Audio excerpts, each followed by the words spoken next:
Both of you. Hands where I can see them. Officer Ryan Mercer's voice cut through the low murmur of the diner so sharply that even the clatter of silverware seemed to stop. Andre Collins slowly placed both hands on the table. Across from him, Maya Collins did the same, her expression calm, almost unreadable. The neon clock above the counter showed 7:42 p.m. Maya looked at it for less than a second. Mercer noticed. He misunderstood why. 3 booths behind him, a man in a gray jacket reached for his coffee and glanced toward the front door. Andre saw that movement too, but he did not react. He could not. Not yet. The diner smelled like bacon, black coffee, and grilled onions, the familiar comfort of a place where truckers, families, and night shift workers came to disappear into ordinary conversation. Outside, rain streaked across the windows and turned the parking lot lights into long yellow reflections on the pavement. Inside, nothing about Andre and Maya looked remarkable. They were a black couple sharing dinner in a corner booth. Andre wore a dark green sweater and jeans. Maya had on a brown jacket over a simple black blouse. No visible badges. No police radios. No uniforms. That was the point. Mercer stood beside their table with the confidence of a man who believed he had already understood the situation. Identification, he said. Andre kept his voice even. Officer, can you tell us why? Mercer's eyes narrowed. You can answer my questions first. Maya looked toward Andre, then toward the chrome napkin holder beside her plate. In its curved reflection, she could see the gray-jacketed man shifting again. Victor Hale, the man they had spent 4 months trying to connect to a network moving stolen identities, forged documents, and high-value merchandise across 3 counties. Tonight was supposed to be simple. Watch. Listen. Wait for the handoff. No arrests. No attention. No mistakes. Then Mercer walked in. I need identification from both of you, he repeated. Andre reached slowly toward his wallet. We are not looking for trouble.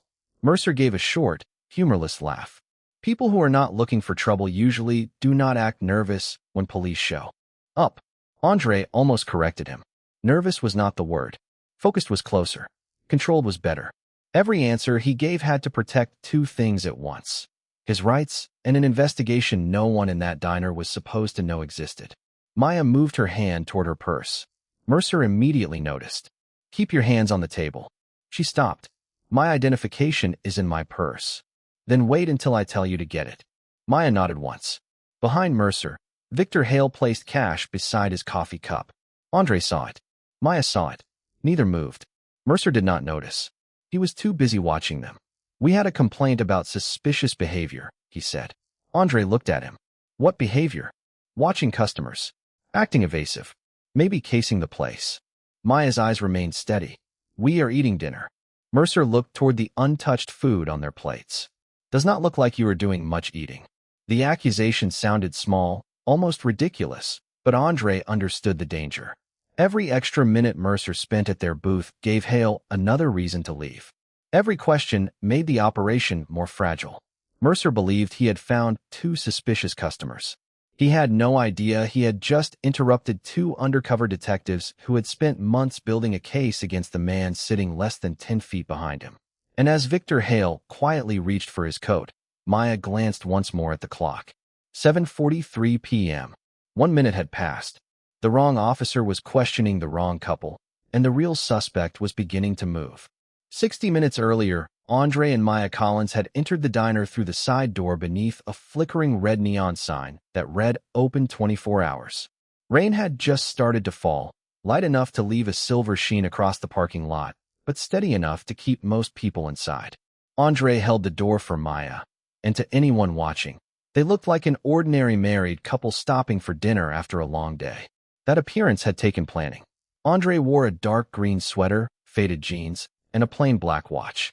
Maya carried a brown leather purse and wore a lightweight jacket over a black blouse. No visible badges, no police equipment. Nothing that suggested either of them had spent the previous 4 months tracking Victor Hale through hotel lobbies, storage units, rental cars, and late-night meetings that never lasted long enough to justify an arrest. Tonight was different. Tonight, Hale was supposed to meet a courier carrying documents tied to a stolen identity network that had crossed 3 county lines. Andre and Maya did not need to stop him. They only needed to watch the exchange, confirm the courier, and give the surveillance team outside enough information to follow both men afterward. Simple, quiet, invisible. Andre chose a booth near the back wall with a clear view of both entrances. Maya sat across from him and placed her purse beside her left hip, angled so the chrome napkin holder near the edge of the table reflected the booths behind Andre. The waitress approached with 2 menus and a tired smile. "Coffee?" she asked. "Black for me," Andre said. Maya smiled. "Decaf, please." They ordered burgers and fries because undercover work often required doing ordinary things convincingly. Andre opened the menu even though he had already chosen his meal. Maya unfolded a paper napkin and glanced once toward the reflection in the chrome holder. 3 booths behind Andre sat Victor Hale, gray jacket, blue shirt, coffee untouched. Alone for now. Andre did not turn around. "He is early," Maya said softly. 7 minutes. Andre lifted his coffee cup. "That means he is nervous." Maya reached for the sugar packets. To anyone nearby, they were discussing dinner. In reality, every movement had meaning. A spoon placed beside the cup meant Hale was still alone. A napkin folded twice meant someone had approached him. Maya's phone remained face down beside her plate. At 7:18 p.m., it vibrated once. She waited 3 seconds before checking it. The message from Captain Laura Bennett was brief. "Surveillance team in position." No visible response from Maya. She placed the phone down and asked Andre whether he wanted to split dessert later. Andre smiled. "Depends on the pie." Behind him, the diner hummed with ordinary life. A truck driver argued quietly about football with the cook. 2 teenagers shared a plate of fries near the window. A retired couple sat beneath an old photograph of downtown Dayton. Then Victor Hale looked toward the entrance. Maya saw the change through the reflection. A man in a tan raincoat had just stepped inside. Hale's courier. Maya reached for her coffee. Andre noticed. 1 lift of the cup. Target contact. The operation had begun. What Andre and Maya did not know was that 20 feet away, a customer near the register had been watching Andre glance toward the room for several minutes. She saw the way he tracked entrances. She noticed Maya checking reflections instead of turning her head. She did not know she was watching trained detectives protect an undercover operation. She saw only 2 black strangers behaving in a way she did not understand. At 7:24 p.m., she quietly pulled out her phone and called the police. At 7:31 p.m., Officer Ryan Mercer received the call while sitting in his cruiser 2 blocks from the diner. The dispatcher described a concerned customer reporting a man and woman who had been watching people, checking exits, and possibly casing the business. No theft had been reported. No threat had been made. No one had been injured. The caller simply said the pair made her uncomfortable. Mercer acknowledged the information and turned toward the diner.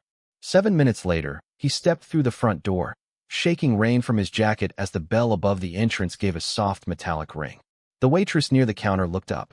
So did 3 customers. Andre Collins did not. He heard the bell, saw the movement reflected in the chrome napkin holder, and kept his attention on the burger in front of him. Maya Collins did the same. 3 booths behind them.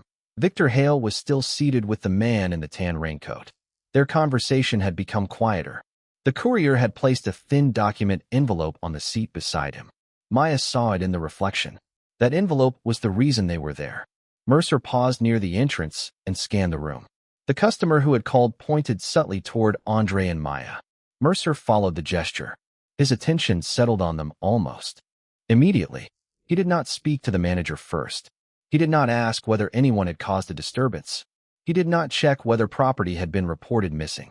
He walked directly toward their booth. Andre noticed the approach but kept his posture relaxed. Maya lifted her coffee and took a small sip. "Evening," Mercer said. Andre looked up. "Evening, officer." Mercer glanced at the table. 2 plates. 2 coffees. Maya's phone. Andre's jacket folded beside him. "You 2 been here long?" "About 20 minutes, Andre said. It was close enough to the truth to protect the operation. Mercer looked at Maya. "That right?" She nodded. "Around that." Mercer studied them for a moment. "What brings you here?" Andre glanced down at his plate. "Dinner." The answer should have been ordinary. Mercer treated it like something incomplete. "Just dinner." Andre looked back at him. "Is there a reason it needs to be more complicated than that?" Mercer shifted his stance. "We received a complaint about suspicious behavior."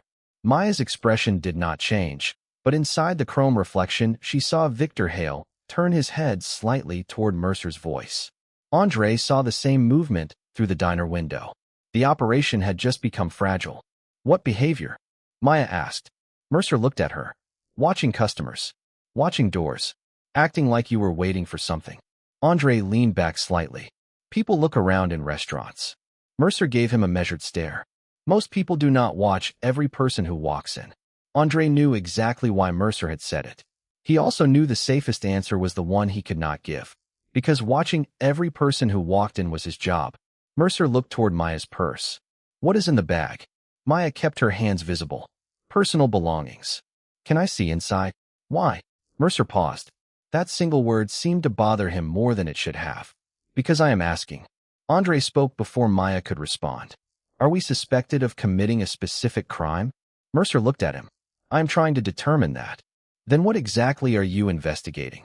Another pause. Behind Mercer, Victor Hale reached toward the envelope. Beside the courier. Maya saw it. Her pulse quickened, but her face remained still. The moment they had spent 4 months waiting for was happening less than 10 feet away, and the officer standing at their table was becoming the biggest threat to it. Mercer mistook their restraint for evasiveness. Both of you seem pretty interested in what I am asking, he said. Andre almost smiled at the logic, but stopped himself. You walked up to our table and started questioning us. Of course we are interested. Mercer looked at Maya again. Identification. She did not reach for her purse. Are we being detained? Mercer stared at her. Andre watched the officer's expression change. The first questions had sounded routine. Now something harder was forming behind them. Mercer had arrived to investigate behavior. With each calm answer, he seemed more determined to find something wrong. And the more carefully Andre and Maya protected their real purpose, the more suspicious Mercer became. Mercer's eyes stayed on Maya for a moment longer than necessary. I asked for identification. Maya kept her hands on the table. And I asked if we were being detained. The diner seemed to grow quieter around them, though no one had actually stopped moving. A waitress refilled coffee at the counter. Someone near the kitchen laughed at something the cook said. Rain continued tapping against the windows. But inside the booth, every second had become heavier. Andre watched Mercer's face and understood exactly what was happening. The officer had expected compliance without questions. Instead, he had found 2 people who remained calm, precise, and unwilling to provide more than necessary. To Mercer, that looked suspicious. To Andre and Maya, it was discipline. You 2 are making this harder than it needs to be, Mercer said. Andre answered softly. We are sitting in a diner having dinner. You approached us. Mercer looked toward Maya's purse again. Ma'am, get your identification. Maya reached slowly toward the bag. I am going to open my purse now. Mercer's posture stiffened. Slowly, Maya nodded and opened it just enough to reach inside. Her fingers passed over the wallet first, then brushed the edge of a second compartment where her concealed badge rested beneath a folded receipt. She could end this in 3 seconds. One flash of metal, one name, one explanation. But behind Mercer, Victor Hale was watching now. Not openly. Not yet. He had stopped speaking to the courier and was looking toward the window, as if calculating how quickly he could leave without appearing rushed. Maya pulled out only her driver's license and placed it on the table. Mercer took it, then looked at Andre. Yours. Andre removed his wallet and handed over his identification. Mercer compared the addresses. Same address. Andre nodded. We are married. Mercer looked from one to the other. How long? Maya's expression remained neutral. Why is that relevant? Mercer's jaw tightened. Because I am trying to understand what you are doing here. Andre glanced at the plates in front of them. Eating dinner.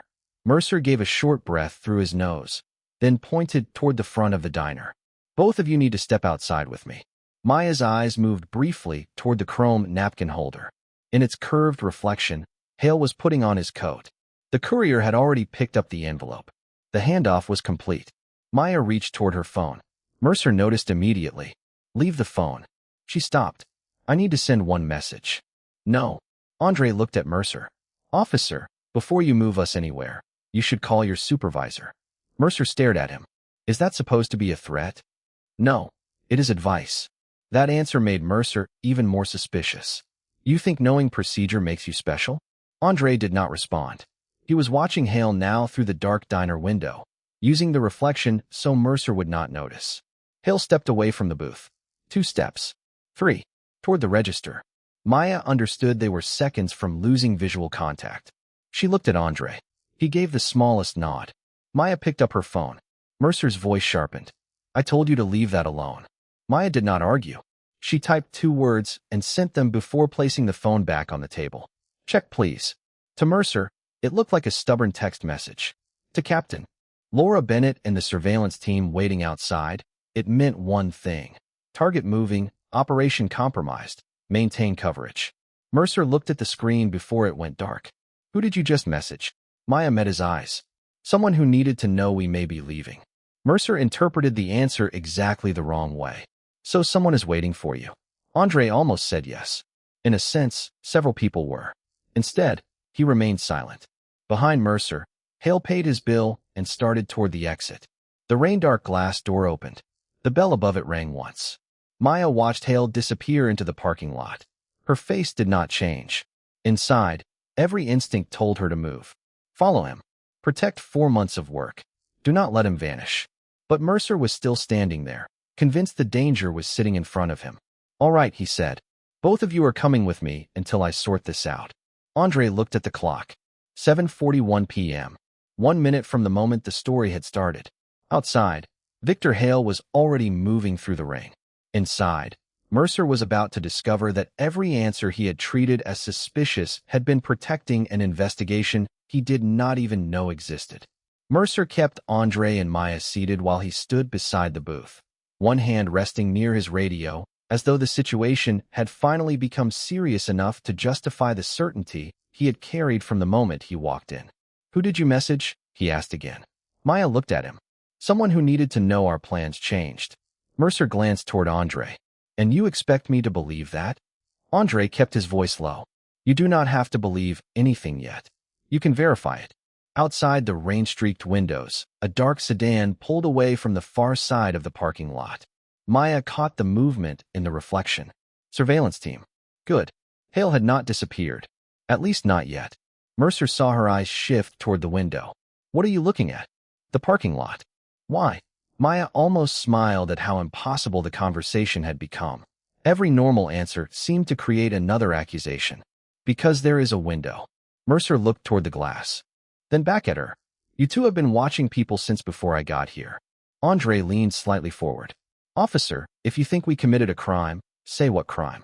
If you do not, then call your supervisor before you make a decision you cannot take back. Mercer's expression hardened. You really like telling me how to do my job. Andre shook his head. No, I am trying to keep you from interfering with something you do not understand. That sentence changed the room. Mercer stared at him. What does that mean?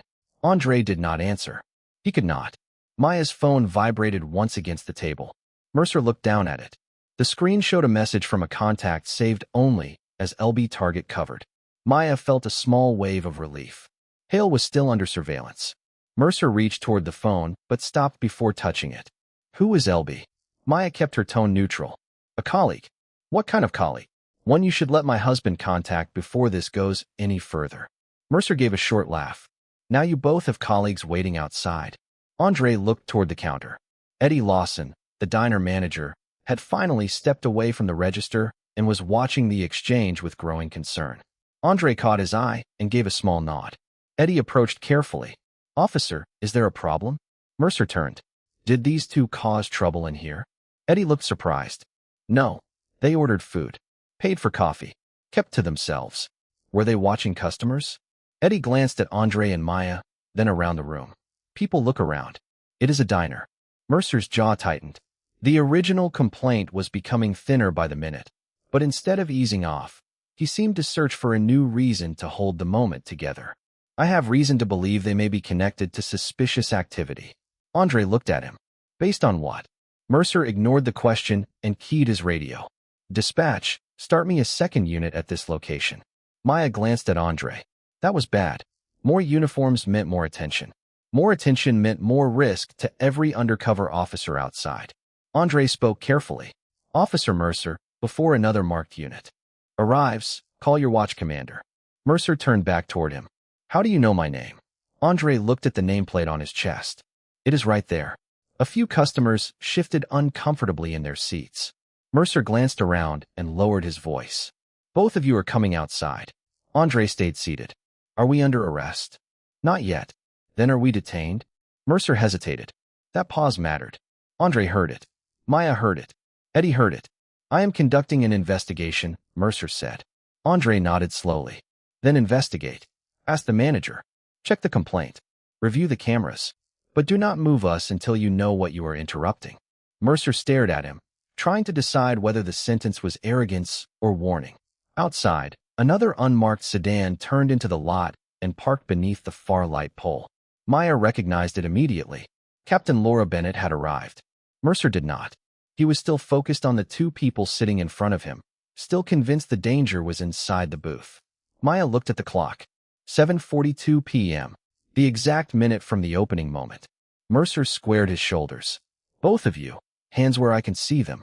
Andre slowly placed his hands on the table. Maya did the same. Then, through the rain-darkened glass, Andre saw Laura Bennett step out of the sedan and walk toward the diner entrance. The operation was still alive.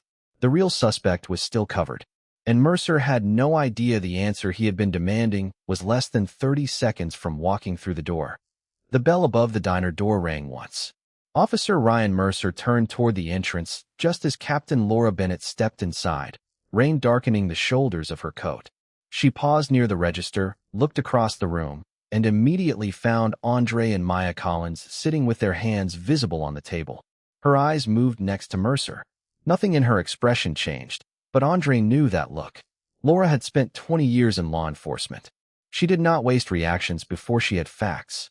Mercer gave her a quick glance, then looked back at Andre. Stay where you are.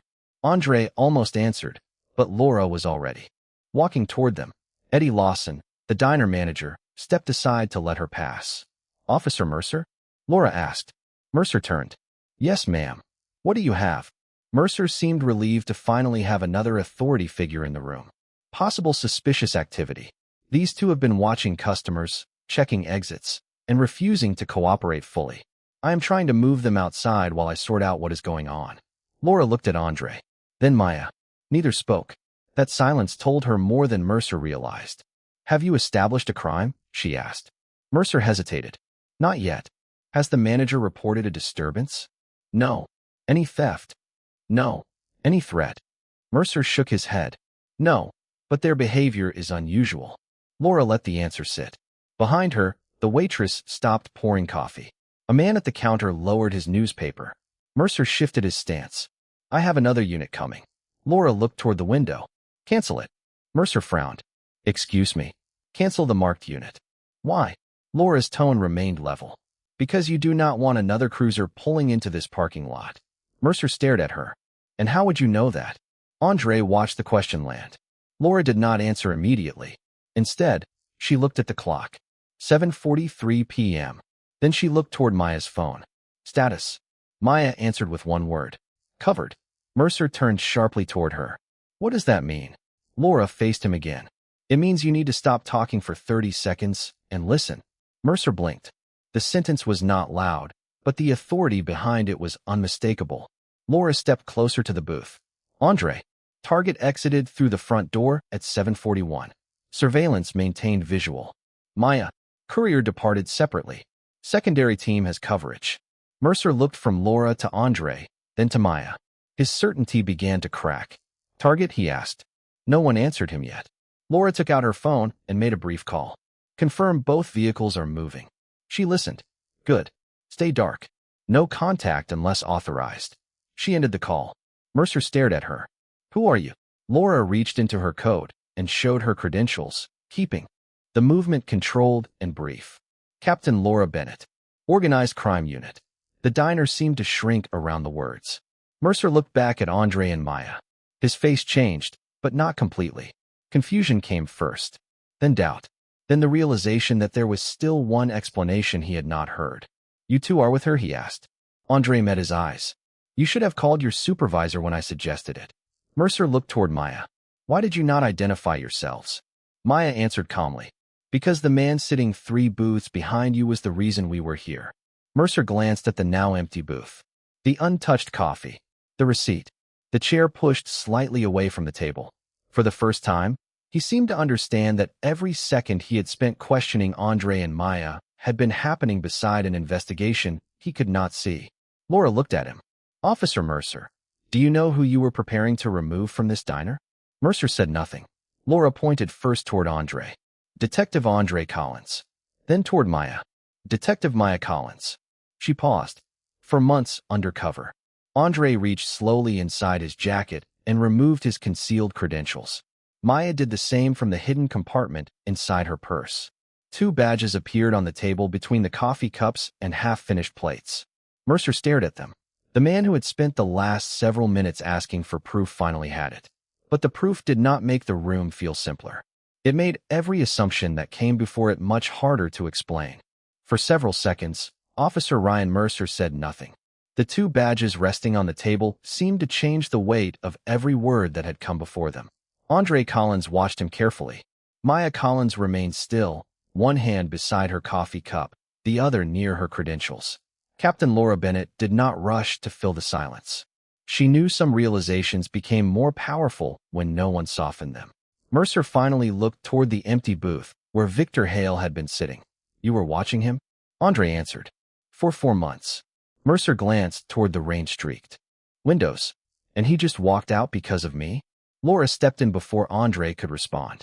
The surveillance team maintained coverage. Hale is still under observation. Mercer exhaled, but the relief lasted only a moment. Laura continued. That does not erase what happened in here. Mercer looked back at Andre and Maya. I responded to a complaint. You did, Laura said.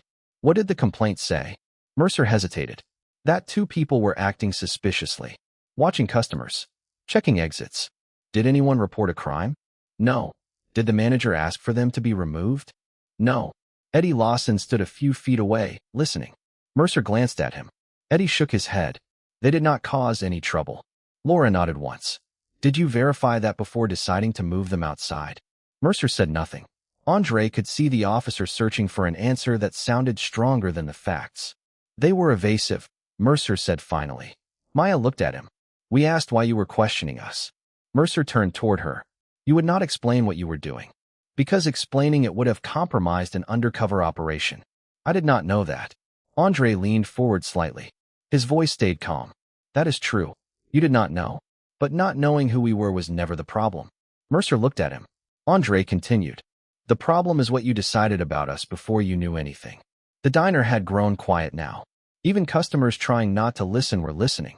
Mercer glanced around and lowered his voice. I was trying to keep people safe. Maya answered softly. Then safety should begin with facts. That sentence landed harder than an accusation. Laura looked toward Mercer's body camera. Is your camera active? Mercer nodded. Yes. Good. Preserve the entire recording. Do not categorize this as a routine suspicious person contact until your supervisor reviews it. Mercer's face tightened. Captain, with respect, I was doing my job. Laura held his gaze. Then your report should make that clear. Andre noticed something shift in Mercer's expression. A few minutes earlier, he had been asking the questions. Now he was beginning to understand that every question he had asked would be examined in return. Laura's phone vibrated. She checked the message, then looked at Andre and Maya. Hale and the couriers separated. Both teams still have visual. Maya let out a slow breath. Months of work had survived. Barely. Laura turned toward Mercer again. You came close to exposing 2 detectives and warning the primary target in an organized crime investigation. Mercer looked toward the empty booth. I did not know. Andre repeated the words quietly. You did not know. Mercer looked back at him. Andre's expression was not angry. That almost made the moment harder. If you had treated us like ordinary people whose answers deserved consideration, you would not have needed to know. Mercer's eyes dropped toward the badges on the table. For the first time, Andre saw embarrassment replace certainty. Not because Mercer had learned they were detectives, but because the badges had exposed how differently he might have behaved if he had known from the beginning. Laura gathered the credentials and handed them back. This is not over, Officer Mercer. Your supervisor and internal affairs will review the contact. Mercer nodded slowly. Andre returned his badge beneath his jacket. Maya slipped hers back into the hidden compartment of her purse. The diner began to breathe again. Silverware moved. Coffee poured. Conversations restarted in cautious fragments. But something had changed. Mercer had walked in believing two black customers needed to explain why they belonged there. Now he was the one facing questions about why he had decided they did not. By the following afternoon, the diner incident had already become part of two separate investigations. One involved Victor Hale and the courier who had met him beneath the red neon sign. The other involved Officer Ryan Mercer and the decisions he had made before he understood who Andre and Maya Collins really were. The first investigation moved quickly. Surveillance teams had followed Hale and the courier after they left the diner, maintaining distance until both men reached separate locations connected to the larger case. Hours later, investigators secured additional evidence that linked the meeting to the stolen identity network Andre and Maya had spent months tracking. No dramatic confrontation was needed. The operation had survived because the surveillance team stayed invisible even after Mercer nearly brought a marked police presence into the center of it. Captain Laura Bennett called Andre early the next morning. "Hale is in custody," she said. "Courier too." The document transfer held up. Andre sat at his kitchen table with Maya across from him, both of them exhausted from a night that had stretched well past midnight. Maya closed her eyes for a second and let out a slow breath. For months of work had not disappeared because of one officer's assumptions. "What about Mercer?" Andre asked. Laura was quiet for a moment. "Internal Affairs requested the body camera footage before sunrise. His supervisor is reviewing the original call, his report, the diner video, and the manager's statement." Maya looked at Andre. Neither of them smiled. This was not revenge. They had no interest in watching Mercer suffer simply because he had embarrassed himself. What mattered was whether anyone would examine why he had moved so quickly from a vague complaint to treating two people as suspects. 3 days later, Andre and Maya sat inside a small conference room at police headquarters while an internal affairs investigator named Daniel Price played Mercer's body camera footage on a wall monitor. The video was almost painfully ordinary. Mercer entering the diner. The complaint summarized over radio. Andre answering questions. Maya asking whether they were being detained. Eddie Lawson explaining that they had caused no trouble. Andre repeatedly suggesting Mercer call a supervisor. Then came the moment Mercer decided to move them outside despite having established no specific crime. Price paused the video. "At this point," he said, "what did Officer Mercer know?" Maya answered first. "That a customer felt uncomfortable." Price nodded. "Anything else?" "No reported theft," Andre said. "No disturbance. No threat. No request from management to remove us." Price wrote something down. Then he resumed the footage. The room heard Mercer describe Andre and Maya as evasive because they would not explain what they were doing. Price stopped the video again. "Why did you not explain?" Andre leaned back in his chair. "Because we were undercover, and the target was sitting 3 booths away." Price looked at the screen. "So the behavior Mercer treated as suspicious was behavior required by your assignment." "Exactly," Maya said. Another silence. Later that day, Mercer sat in the same room and faced the same recording from the opposite side of the table. The questions were no longer about who Andre and Maya were. They were about what he had known, what he had assumed, and why he had continued after the facts failed to support his suspicion.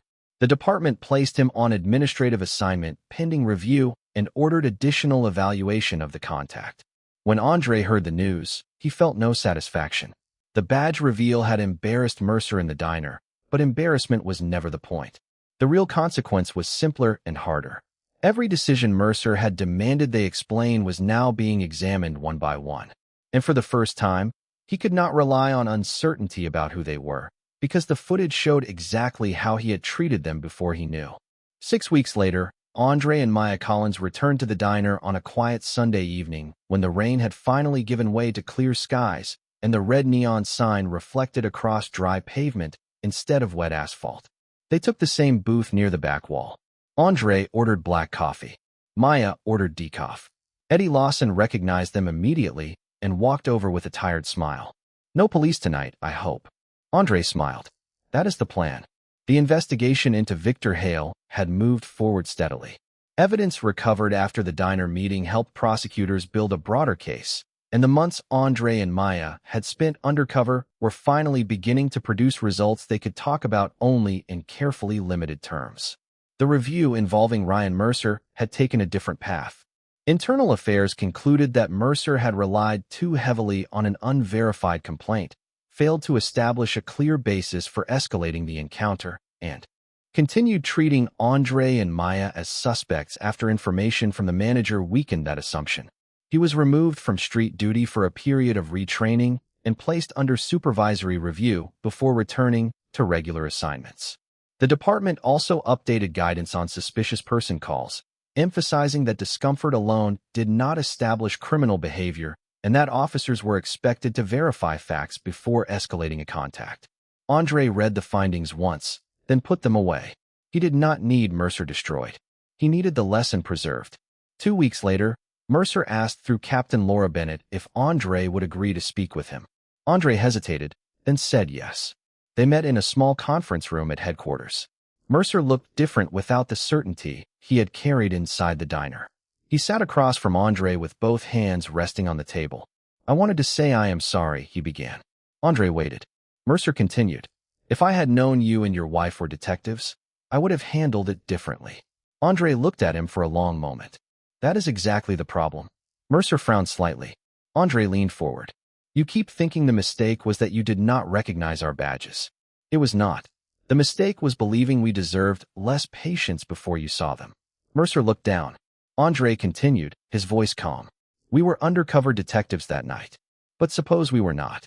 Suppose we were just a black couple eating dinner. Would the manager saying we caused no trouble have mattered? Would our questions have sounded reasonable instead of evasive? Would you have slowed down?" Mercer did not answer immediately. "I do not know," he said finally. Andre nodded. "Then that is the answer you need to think about." Back at the diner, Maya stirred her coffee and looked toward the chrome napkin holder that had once helped her watch Victor Hale without turning her head. "You thinking about that night?" she asked. Andre smiled faintly. "A little. About Mercer?" "Not really." Maya raised an eyebrow. Andre looked around the room. Families. Truck drivers. A couple sharing pie near the window. People whose jobs, backgrounds, and histories were invisible to everyone around them. "I was thinking about how easy it is to decide who somebody is before they say anything." Maya nodded. "That is why the badge was never the important part." Andre looked at her. "Exactly." Eddie brought their food and set the plates down. No one stared. No one questioned why they were there. No one demanded an explanation. For once, the diner was simply a diner. Andre picked up his coffee and glanced toward the front door. Habit. Training. Awareness. The same behavior Mercer had once called suspicious. This time no one noticed. Andre almost laughed at the irony. Mercer had believed the lesson was that he had tried to arrest the wrong detectives. Andre knew the truth was simpler and harder. They should never have needed to be detectives to deserve the benefit of being heard.